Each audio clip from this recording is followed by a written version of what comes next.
ओम शांति। आज 29 जून 2023। आज की ईश्वरीवाणी की मुख्य पंक्तियां हैं। मीठे बच्चे, ईश्वरीय बचपन को भूल, ऊंचे ते ऊंचा वर्षा गवा नहीं देना। ईश्वरीय बचपन को भूल, ऊंचे ते ऊंचा वर्षा गवा नहीं देना। फुल पास होंगे तो सूर्यवंशी घराने में राज्य मिलेगा। प्रश्न है, सतयुग और त्रेता में किसी भी आत्मा को अपने कर्म नहीं कूटने पड़ते, क्यों? उत्तर है, क्योंकि सतयुग त्रेता में जो भी आत्माएं आती हैं वह संगम की ही प्रारब्ध भोगती हैं। उन्होंने संगम पर बाप द्वारा ऐसे कर्म सीखे हैं तो 21 जन्म तक उन्हें कोई कर्म कूटना ना पड़े। अभी बाप ऐसे कर्म सिखलाते हैं जिससे आत्मा कर्मातीत बन जाती है। फिर किसी भी कर्म का फल दुख नहीं भोगना पड़ता है।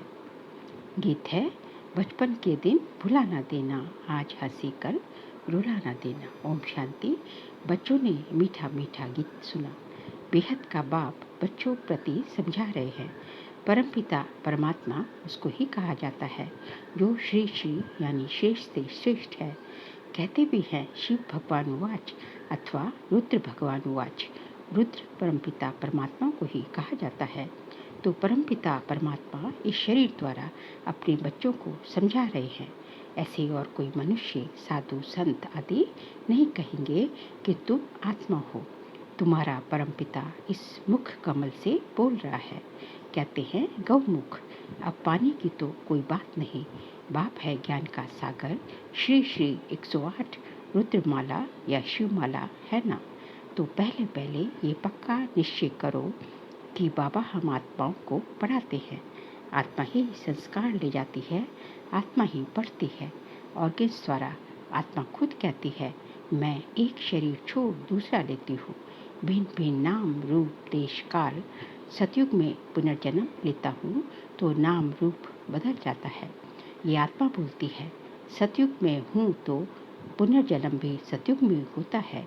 अथवा बाप समझाते हैं, तुम स्वर्ग में हो तो पुनर्जन्म वहाँ लेते हो, फिर नाम रूप बदलता जाता है। आगे बाबा ने कहा, बाप निराकार शिव बाबा इस रथ में आकर समझा रहे हैं, बच्चे अब तुम हमारे बच्चे बने हो। तुमको बहुत खुशी चढ़ी हुई है। हम बेहद के बाप से वर्षा ले रहे हैं इस ब्रह्मा द्वारा। आत्मा कहती है, मैं इस शरीर द्वारा बैरिस्ट्री अथवा डॉक्टरी की पाठ बजाती हूँ। हम आत्मा अशरीरी थी, फिर गर्भ में आकर शरीर धारण किया है। बाप कहते हैं, मैं तो गर्भ में नहीं आता हूँ। हम ऐसे नहीं कहेंगे कि परमपिता परमात्मा एक शरीर छोड़ दूसरा लेते हैं। नहीं, तुम लेती हो, ये दादा लेता है। इस आत्मा ने 84 जन्म पूरे लिए हैं। ये आत्मा अपने जन्म को नहीं जानती थी, अब 84 जन्म को जाना है। आत्मा ही कहती है, मैंने सूर्यवंशी घराने में जन्म लिया, फिर पुनर्जन्म लेते आई, फिर चंद्रवंशी घराने में जन्म लिया, फिर पुनर्जन्म लेते लेते सतयुग त्रेता द्वापर कलयुग में आई। आत्मा कहती है, द्वापर में हमने बाप को बहुत याद किया, परमपिता परमात्मा के लिंग रूप की पूजा की। मैं आत्मा सतयुग में मालिक थी, वहाँ किसकी पूजा नहीं करती थी। स्वर्ग में भक्ति होती नहीं, आधा कर्म भक्ति की है। अब फिर बाप के सम्मुख आए हैं। अभी तुम सब निराकार बाप के सम्मुख आए हो साकार द्वारा। बाप कहते हैं, ये ईश्वरीय जन्म भूल नहीं जाना। कहते हैं, बाबा ये तो बड़ा मुश्किल है। अरे मुश्किल क्या बात है, तुम आत्माओं का बाप मैं हूँ। मैं आया हूँ तुमको पतित से पावन बनाने। तुम स्वर्ग की बादशाही करने लिए पढ़ते हो। ज्ञान के संस्कार मुझ परमपिता परमात्मा में हैं, इसलिए मुझे ज्ञान का सागर मनुष्य सृष्टि का बीज रूप कहते हैं। खुद कहते हैं, बरोबर मैं रचेता हूँ, मैं परम धाम में रहता हूँ। मैं यहाँ एक बार ही आता हूँ, जबकि मुझे पढ़ाना होता है। पतित सृष्टि को आकर पावन बनाता हूँ। जरूर पतित ही याद करेंगे, सतयुग में पावन तो याद नहीं करेंगे। ऐसे तो कोई नहीं कहेंगे कि आकर हम आत्माओं को पतित बनाओ। कहाँ? सतयुग में नहीं, पतित माया ने बनाया है। तब कहते हैं पावन बनाओ। परंतु उनको ये पता नहीं कि मैं कब आता हूँ। मैं आता ही हूँ संगम पर, संगम से कल्प कल्प के संगम युगे, और कोई समय नहीं आता। अभी आया हूँ। तुम मीठे बच्चों ने हमारी गोद ली है। जानते हो, पापा फिर से प्राचीन राजयोग सिखलाते हैं जिससे भारत पावन बनता है। ये है निराकार ईश्वर की पाठशाला। निराकार बाबा कहते हैं, मैं इस तन में आता हूँ। ये ब्रह्मा तुम्हारी बड़ी मम्मा है। ये मम्मा सरस्वती जगत अम्बा है, ब्रह्मा की बेटी। बड़ी मम्मा पालना तो नहीं कर सकती, इसलिए वे जगदम्बा मुकर्रर रखी है। क्योंकि ज़्यादा माताएं बहनें होती थी, तो इसलिए जो है उनकी देखभाल के लिए जगदम्बा को, मम्मा को मुकर्रर किया। इसके ब्रह्मा के शरीर को जगदम्बा नहीं कहेंगे। ये माता पिता है। ब्रह्मा माता भी है। वर्षा माता से नहीं मिल सकता, वर्षा फिर भी बाप से मिलेगा। इस ब्रह्मा माता के तुम मुख वंशावली हो। बाप कहते हैं, बच्चे मेरा बनकर तुम स्वर्ग की बादशाही लेने लिए पुरुषार्थ करते करते फिर कहाँ माया की युद्ध में हार नहीं जाना, भाग नहीं जाना। ये ईश्वरीय बचपन भुलाना नहीं है। अगर भुलाया तो रोना पड़ेगा। तो बीके सरस्वती, जिसको जगदम्बा कहते हैं, वह पालना करने के निमित्त बनी हुई है। ये ब्रह्मा पालना कैसे कर सके? कल्प कल्प कलश पहले पहले इनको मिलता है।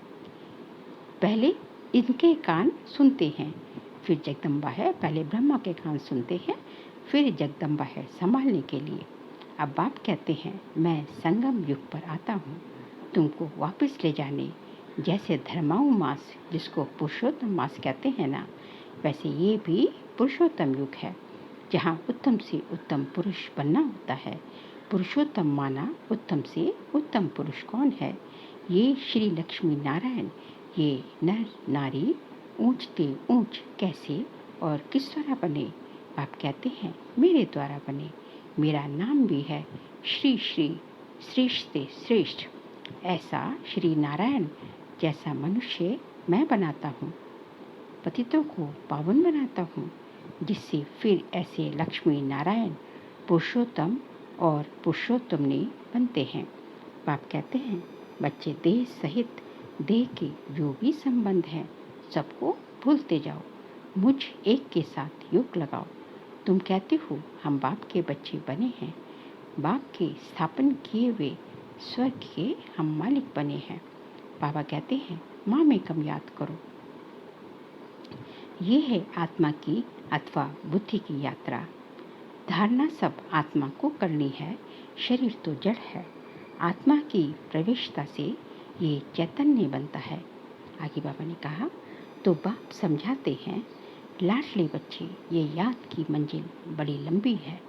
तीर्थों पर तो मनुष्य चक्र लगा कर लौट आते हैं, तीर्थों पर तो कभी विकार में नहीं जाते। क्रोध लोभ आदि हो जाए परंतु पवित्र जरूर रहेंगे। फिर घर में लौट आते हैं तो अपवित्र बन पड़ते हैं। इस समय सबकी आत्मा भी झूठी तो शरीर भी झूठे हैं। मतलब झूठे मतलब पतित हैं। लक्ष्मी नारायण की राजधानी से लेकर जो भी आत्माएं आती गई हैं, इस समय सब पतित हैं।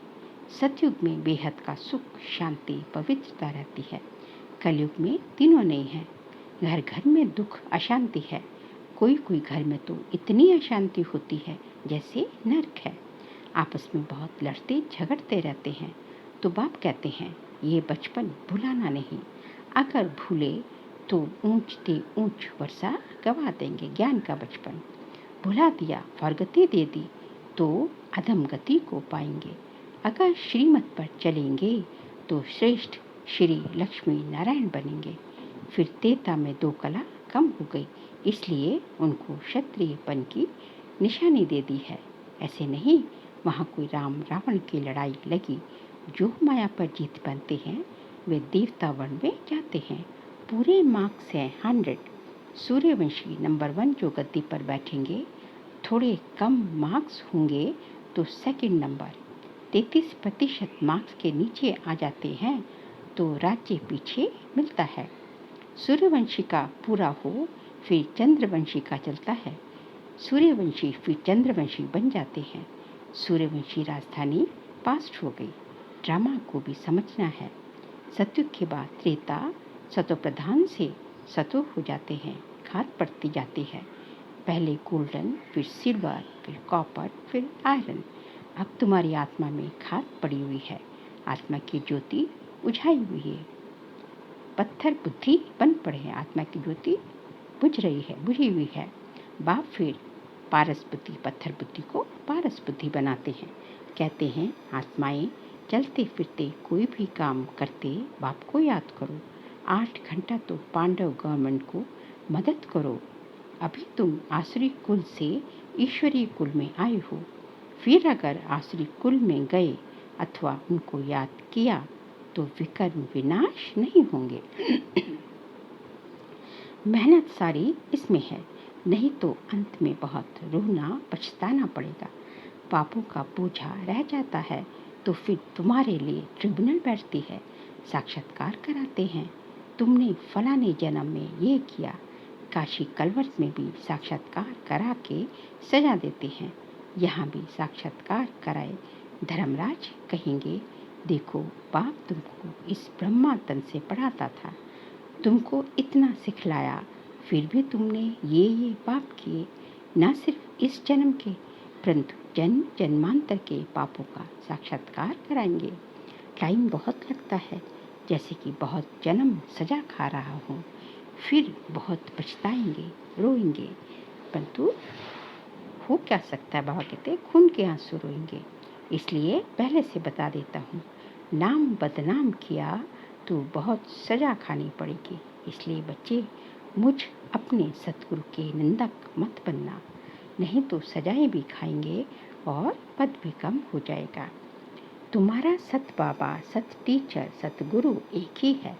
अब बाप कहते हैं ये बच्चा, ये ब्रह्मा बच्चा हमको बहुत याद करता है, ज्ञान भी धारण करते हैं। ये और मम्मा नंबर 1 पास हो फिर लक्ष्मी नारायण बनते हैं। इनकी डिनेस्टी चलती है। जब सब पुरुषार्थ करते हैं तो हम भी मम्मा बाबा के मिसल मेहनत कर उनके तख्त के मालिक बने, माता पिता को फॉलो करें और भविष्य तख्त नशीन बने। ये रचयिता और रचना की नॉलेज कोई जान ना सके, वह तो बेअंत कह देते हैं।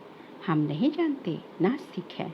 ना जानने के कारण ही भारतवासी अथवा सब बच्चे दुखी हुए हैं, लड़ते झगड़ते रहते हैं। पानी के लिए, जमीन के लिए कहा भी जाता है ये पास्ट जन्मों के कर्मों का फल है। अभी बाप से तुम ऐसे कर्म सीखते हो जो तुमको 21 जन्म कभी कर्म कूटना नहीं पड़ेगा, एकदम कर्मातीत अवस्था में पहुंचा देते हैं। भगवान वाच, हे बच्चे, मुझ बाप के अथवा मुझ साजन के बनकर फिर कभी फॉरगति मत देना। फॉरगति देने का कभी संकल्प भी नहीं आना चाहिए। वहाँ कभी स्त्री पति को डिवोर्स देने का संकल्प भी नहीं करेगी। कहाँ? सतयुग देता में। बच्चा कभी बाप को फॉरगति नहीं देगा। आजकल तो बहुत देते हैं, सतयुग में कभी फॉरगति नहीं देते, क्योंकि वहाँ तुम अभी के पुरुषार्थ की प्रारब्ध भोगते हो। इसलिए कोई दुख का या फॉरगति का प्रश्न ही नहीं उठता। ये याद की यात्रा है, परमपिता परमात्मा के पास जाने की रूहानी यात्रा। निराकार बाप निराकार आत्माओं से बात करते हैं इस मुख द्वारा। तो ये गौ मुख हुआ ना, बड़ी माँ है, तुम हो मुख वंशावली, उससे ज्ञान रत्न निकलते हैं। बाकी गौ के मुख से जल कैसे निकलेगा? बाबा इस मुख द्वारा अविनाशी ज्ञान रत्न देते हैं। एक एक रत्न लाखों रुपयों का है, जितना तुम धारण करेंगे। मुख्य है ही मन मना भव, ये एक रत्न ही मुख्य है। बेहद का बाप कहते हैं मुझे याद करने से मैं बेहद सुख का वर्षा देने लिए बंधा हुआ हूँ। जब तक शरीर है मुझे याद करते रहो तो तुमको स्वर्ग की बादशाही देंगे, क्योंकि तुम आज्ञाकारी वफादार बनते हो। जितना जो याद में रहते हैं उतना दुनिया को पवित्र बनाते हैं। याद से ही विकार विनाश होते हैं। बच्चों को माया घड़ी घड़ी भुला देती है, इसलिए खबरदार करते हैं, कभी बाप को भुला नहीं देना। मैं तुमको लेने आया हूँ। सतयुग से फिर नाटक रिपीट होगा। सतयुग का मालिक मैं नहीं बनूंगा, तुमको स्वर्ग की राजाई देता हूँ। मैं फिर आधा कल्प वानप्रस्थ में बैठ जाऊंगा। सतयुग की में बाबा जो है वानप्रस्थ मतलब विश्राम में बैठ जाते हैं। फिर आधा कल्प मुझे कोई याद नहीं करते। सतयुग की में भगवान को कोई याद ही नहीं करता है, क्योंकि वहाँ जरूरत ही नहीं। दुख में सभी याद करते हैं, फिर द्वापर से दुख विकारों में जब जाते हैं तो जो है दुख शुरू होता है, तब बाबा की याद भी शुरू होती है। सुख में करे ना कोई अच्छा, मीठे मीठे सिखलते बच्चों प्रति माता पिता बाप दादा का याद प्यार और गुड मॉर्निंग। रूहानी बाप के रूहानी बच्चों को नमस्ते। हम रूहानी बच्चों के रूहानी बाप दादा को नमस्ते नमस्ते नमस्ते। सार के लिए मुख्य पॉइंट है, 8 घंटा पांडव गवर्नमेंट की मदद जरूर करनी है। याद में रहे विश्व को पावन बनाने की सेवा करनी है। कभी कोई उल्टा कर्म करके सतगुरु की निंदा नहीं करानी है। मम्मा बाबा जैसा पुरुषार्थ कर सूर्यवंशी राजाई लेनी है। आज का बाबा का वरदान है, दिव्य बुद्धि के वाहन द्वारा तीनों लोकों की सैर करने वाले ज्ञान स्वरूप विद्यापति भव। दिव्य बुद्धि के वाहन द्वारा तीनों लोकों की सैर करने वाले ज्ञान स्वरूप विद्यापति भव। दिव्य बुद्धि अर्थात होली हंस बुद्धि। हंस अर्थात शीर और नीर को, मोती और पत्थर को पहचान मोती ग्रहण करने वाले, और इसलिए होली हंस संगम योगी ज्ञान स्वरूप विद्या देवी सरस्वती का वाहन है। आप सभी ज्ञान स्वरूप हो, इसलिए विद्यापति या विद्या देवी हो। ये वाहन दिव्य बुद्धि की निशानी है। इस दिव्य बुद्धि की वाहन द्वारा आप तीनों सैरों लोकों का सैर करते हो। यह वाहन सभी वाहन से तीव्र गति वाला है। स्लोगन है, अपनी सर्व शक्तियों को अन्य आत्माओं के प्रति विल करना ही सर्वश्रेष्ठ सेवा है। अपनी सर्व शक्तियों को अन्य आत्माओं के प्रति विल करना ही सर्वश्रेष्ठ सेवा है। बाबा कहते हैं, तुम सर्वशक्तिवान बाप के बच्चे, मास्टर सर्वशक्तिवान हैं। तुम्हारे पास सर्वशक्तियों का स्टॉक फुल है, इसलिए जो है अपनी जो तुम्हारे अंदर सर्वशक्तियाँ जमा है, उनको जो है, जो शक्तिहीन आत्माएं हैं, जो कमज़ोर आत्माएं हैं, उन आत्माओं के प्रति शक्तियाँ अपनी विल करो, अर्थात उनको दान करो, उनको दो। तो जो है अपनी वाइब्रेशन स्वर जो है उनको शक्तियों का दान करो। तो यही जो है जिससे कि वो भी जो है उनमें भी उमंग उत्साह बढ़ जाए, उनमें भी वो भी जो है बाबा के बच्चे पक्के बच्चे बन जाए। तो बाबा कहते ये कार्य करना ही सबसे सर्वश्रेष्ठ सेवा कहलाई जाएगी। अच्छा, ओम शांति।